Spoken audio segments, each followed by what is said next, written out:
प्रत्येकाच्या आयुष्यात एक अनन्यसाधारण महत्त्व असलेलं नातं म्हणजे मैत्रीचं नातं, नाही का?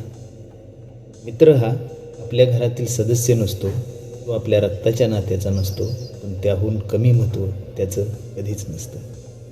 ज्याच्या आयुष्यात मित्र नावाचा हिरा आहे ना, त्याला अंधाराची कसली भीती, त्याला वादळाची कसली भीती. चांगला मित्र चांगला रस्ता दाखवतो, फक्त रस्ताच दाखवत नाही, तर हातात हात घेऊन सोबतही चालू लागतो. खरा मित्र शोधण्यात माणसाचं आयुष्यही जाऊ शकतं. मग विचार करा, एखाद्याला खरोखरच चांगला मित्र भेटला असेल तर मग तो किती नशीबवान असेल. जसं मी म्हटलं, मैत्रीला अनन्यसाधारण महत्त्व आहे. हे जरी खरं असलं तरी मैत्री जर चुकीची लागली तर आयुष्याचं वाटोळं झाल्याशिवायही राहत नाही. म्हणून मित्र निवडताना खूप सावध राहावं लागतं. एकदा वर्गामध्ये सरांनी प्रश्न विचारला, जीवनात सगळ्यात अवघड गोष्ट कुठली? तेव्हा मुलांनी उत्तरं दिली, श्रीमंत होणं खूप अवघड आहे सर. काहींनी उत्तरं दिली, पैसा मिळवणं खूप अवघड आहे. तर कोणी म्हटलं, वर्गात प्रथम क्रमांक मिळवणं खूप अवघड आहे. सगळ्यांची उत्तरं ऐकून झाल्यावर सरांनी उत्तर दिलं, बाळांनो, सगळ्यात अवघड गोष्ट म्हणजे एक चांगला मित्र शोधणं. आणि आज खरंच सरांचं उत्तर बरंच काही सांगून जाते. खरा मित्र चुकीच्या संगतीतून आपल्याला बाहेर काढतो, चांगला मार्ग दाखवतो. एवढंच नाही तर वेळ प्रसंगी जीवाची बाजीसुद्धा लावतो. लहानपणापासून आपल्याला कित्येक मित्र भेटतात, पण ते सगळेच सोबत राहतात का? हे ज्याचं त्यालाच ठाऊक. आयुष्याच्या प्रत्येक टप्प्यावर आपल्याला माणसं भेटत असतात मित्रांनो, पण ती सगळीच मित्र होत नाहीत आणि खरा मित्र कधीच आपली साथ सोडत नाही. या देशात जात प्रथा होती, इतरही देशात वर्ण प्रथा होती, परंतु याचा परिणाम मैत्रीवर ना कधी झाला ना भविष्यात कधी होईल. कारण खऱ्या मित्रात आपण निर्गुण निराकाराचं रूप पाहू शकतो. मैत्रीला जात, लिंग, वर्ण, वंश याचं कुठलंच लेबल लावता येत नाही. मित्रांनो, प्राणीसुद्धा एखाद्याचा चांगला मित्र होऊ शकतो.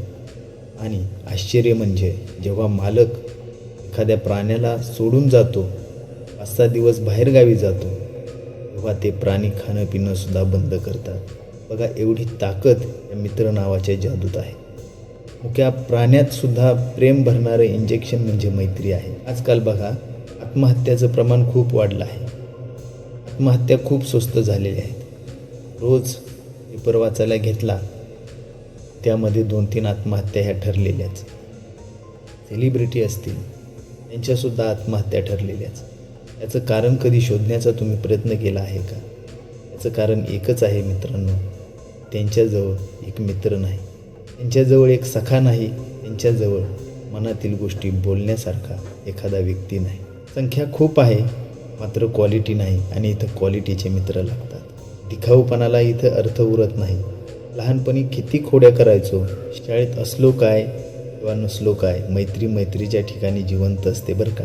म्हणजे ज्याचं शिक्षण नाही, जो शिकला नाही, त्यालासुद्धा मित्र असतात, अगदी जीवाभावाचे.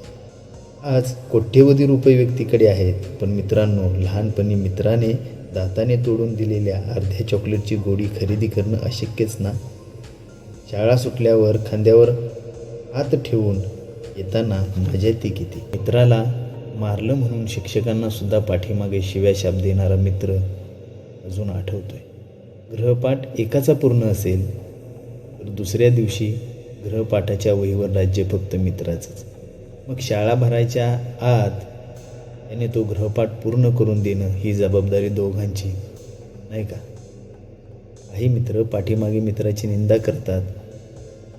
काही बायकोने मित्राबद्दल प्रशब्द काढला म्हणून तिच्या कानाखाली जाळ काढणारी सुद्धा मित्र इथं आहे. तो जर खरा मित्र आहे, एकदा मनाने मानलं तर तो खराच आहे.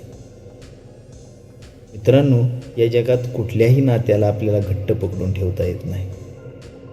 पण मित्र हे असं नातं आहे, त्याला कितीही घट्ट पकडून ठेवा किंवा सैल सोडा, त्याची भुरळ पडणारच. म्हणून मित्रावर लिहिण्यासाठी शब्द अपुरे पडतील, पण मित्र नावाचं कोडं सुटणार नाही. एखाद्याजवळ खूप चांगला मित्र असतो, पण आयुष्यभर त्याला कळत नाही आणि वेळ निघून गेली की मग उरतो तो फक्त पश्चाताप. असेल तुमच्याजवळ एखादा मित्र तर हातात हात घ्या असा, अंधारात दिवा दिसावा जसा. मित्र म्हणजे अंधारातील प्रकाश, मित्र म्हणजे निळभोर आकाश, मित्र म्हणजे सावली जशी घरातील माझी माऊली, मित्र म्हणजे रोजचा ध्यास, मित्र म्हणजे हृदयातील एक नवा श्वास.